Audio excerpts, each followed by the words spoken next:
I'd like to tell you a story about reincarnation. Once there was a person who went to the Baal Shem Tov. The Baal Shem Tov was a great Kabbalist. And he said to him, Kabbalist, I have so many problems. Can you help me? I don't know what to do. And the Kabbalist looks at him and says, I really can't help you here. But if you go to this town and you ask for this certain man, you'll be able to solve your problems. And the man looks at the Baal Shem Tov, completely baffled, doesn't know what's going on. He asked him for help. He's a great Kabbalist. Why can't he help him? But he says, you know what? I'm going to go to the town. I have nothing to lose. I have so many problems, so much money I owe, so much chaos that I can't lose anything.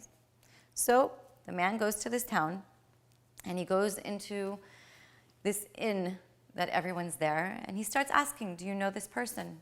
And nobody knows him. So he goes to the center of town, he goes to the library, he goes to where the people are eating.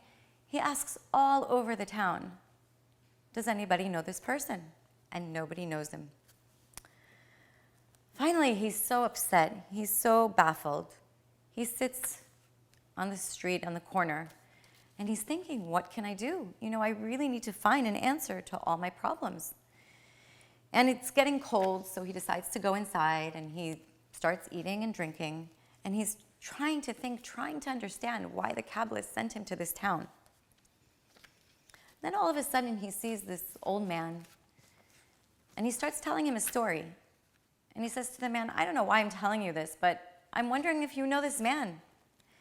And the man says, yes, I know him. I know who he is. Come with me. And they start walking in the middle of town. And all of a sudden, he sees that he's going to a graveyard.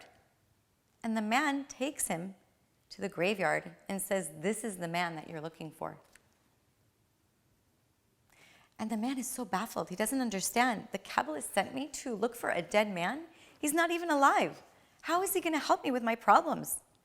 I don't understand him. It's very, very baffling. So he says, you know what? I really need to understand this. I'm going to go back. I'm going to write everything that's on the grave, and I'm going to go back to my teacher, and I'm going to ask him, why did you send me there? So he takes the trip back. It takes a day or two, of course.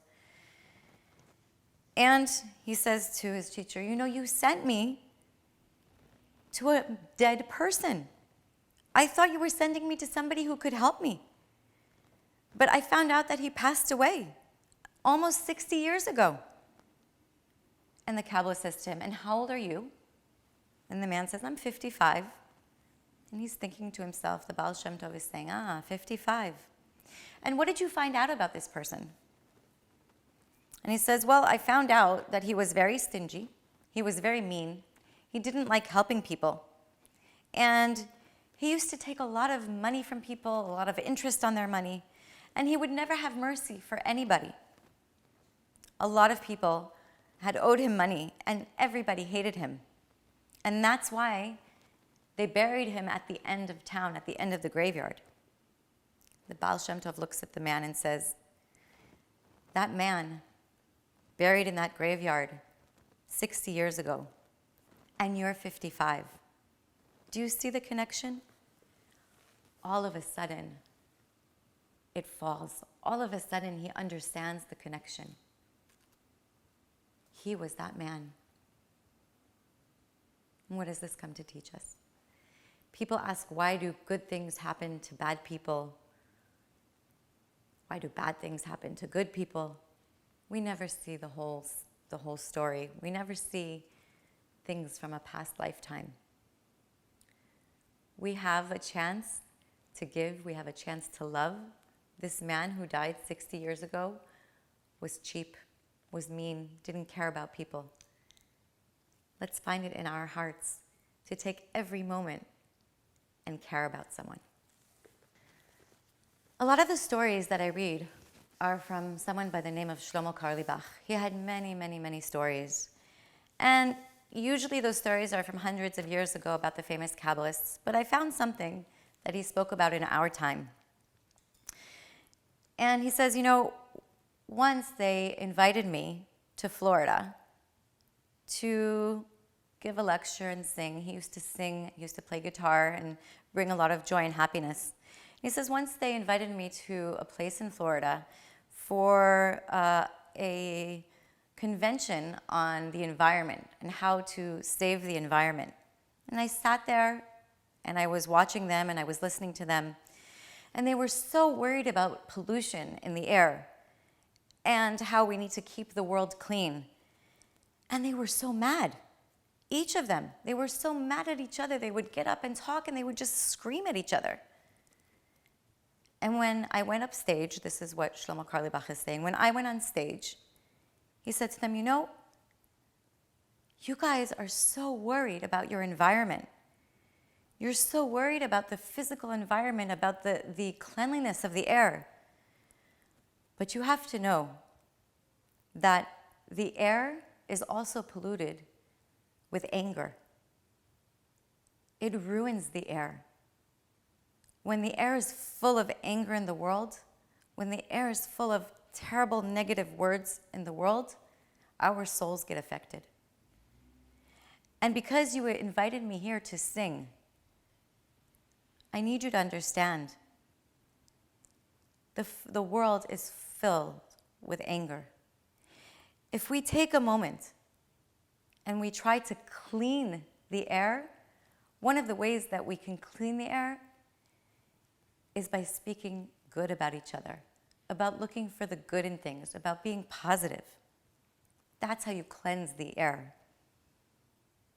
If you enjoy singing, if you enjoy laughing, if you help each other laugh, if you start clapping and enjoying, you're cleansing the air. Remember, it's not just about the physical cleansing and making sure that our factories and our places don't pollute the air.